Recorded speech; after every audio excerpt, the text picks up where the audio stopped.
పైసాతో పెళ్లి. ఒక ఊళ్ళో ఒక ముసలావిడ తల్లిదండ్రులు లేని ఒక మనవణ్ణి ఎంతో గారాబంగా పెంచింది. వాడి పేరు వెంకటప్ప. వాడు ఏమంతా తెలివితేటలు కలవాడు కాడు. కొంతకాలానికి వెంకటప్పకు పెళ్లియుడు వచ్చింది. వాడితో పాటు గాలికి తిరిగిన కుర్రవాళ్లందరికీ పెళ్లిళ్ళు అయిపోయాయి. అందుచేత వెంకటప్ప తనకు కూడా పెళ్లి చేయమని ముసలావిడ దగ్గర పోరు పెట్టసాగాడు. పైసాక తికాణా లేదు కానీ నీకెవరిస్తారు పిల్లను అన్నది ముసలావిడ. పైసా తెస్తే నా పెళ్లి చేస్తావా అని వెంకటప్ప అడిగాడు. ముసలావిడ ఏం చెప్పాలో తెలియక నీ చేత్తో పైసా సంపాదించుకురా, అప్పటి సంగతి ఆలోచిద్దాం అన్నది. సాయంకాలానికి వాడు ఎక్కడి నుంచో ఒక పైసా తీసుకువచ్చి, ఇదిగో పైసా, రేపు సాయంకాలానికల్లా నాకు పెళ్లి చేయకపోయావో నేను ఏ నూతిలోనో గోతిలోనో పడిచేస్తాను అన్నాడు. ముసలావిడకు ఏమీ పాలుపోలేదు. వాడిది అంత మట్టి బుర్ర అయినందుకు ఆమె చింతించింది. ఆమె గడ్డితో ఒక మనిషి బొమ్మ తయారు చేసి దానికి చీర కట్టి గుడిసెమూల చీకటిలో దాన్ని కూర్చోపెట్టింది.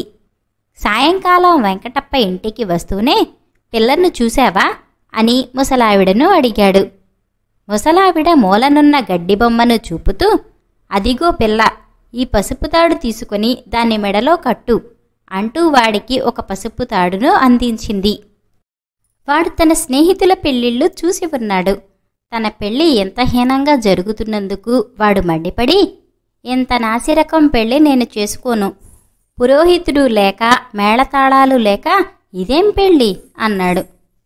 నేనేం చేయను, నువ్వు తెచ్చిన పైసా ఆ పిల్ల ఓటికే సరిపోయింది. నీకు కావలసిన హంగులన్నీ ఏర్పాటు చేయటానికి నా దగ్గర డబ్బు లేదు నాయనా. ఇష్టముంటే పెళ్లి చేసుకో, లేదంటే ఆ పిల్లను వాళ్ల ఇంటికి పంపించేస్తాను అన్నది ముసలావిడ. పెళ్లి అయిందే చాలుననుకొని వెంకటప్ప చీకట్లో మూలనున్న గడ్డిబొమ్మ మెడలో 3 ముళ్ళు వేశాడు. ఈ లోపల ముసలావిడ బయటకు జారుకున్నది. వెంకటప్ప తన పెళ్లాంతో మాట్లాడాలనుకుని, నీ పేరేంటి అంటూ పలకరించాడు. జవాబు రాలేదు. సిగ్గుపడుతుందనుకుని వాడు 2-3 సార్లు పలకరించాడు.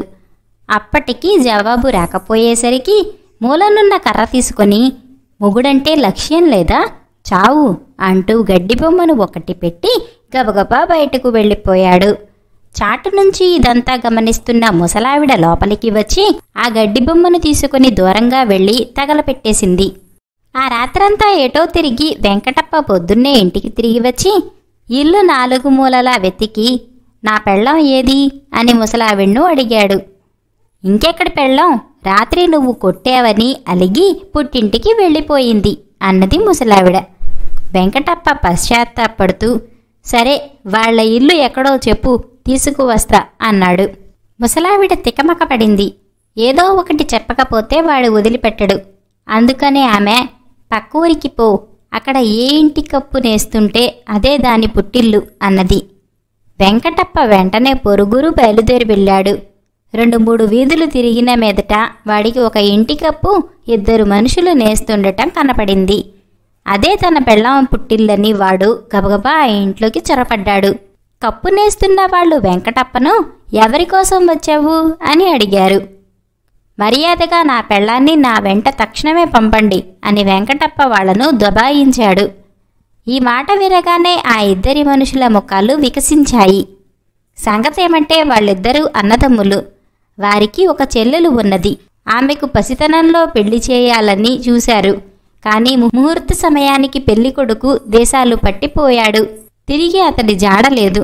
అందరూ ఆ పిల్లకు మళ్లీ పెళ్లి చేయమంటున్నా ఆమె మొగుడు ఎప్పటికైనా తిరిగి వస్తాడన్న ఆశతో ఆమెను ఇంట్లో పెట్టుకున్నారు వాళ్ళు. తమ చెల్లెలి మొగుడి పోలికలు ఏమాత్రం గుర్తులేకపోవటం చేత వాళ్ళు వెంకటప్పను చూసి తమ బావమరిదే అనుకున్నారు. వాళ్ళు వెంకటప్పను ఆదరంతో లోపలికి ఆహ్వానించి చక్కగా స్నానం చేయించి పట్టుబట్టలు కట్టబెట్టి పిండి వంటలతో భోజనం పెట్టి సారితో సహా తమ చెల్లెల్ని బండిలో ఎక్కించి వెంకటప్ప వెంట కాపరానికి పంపారు.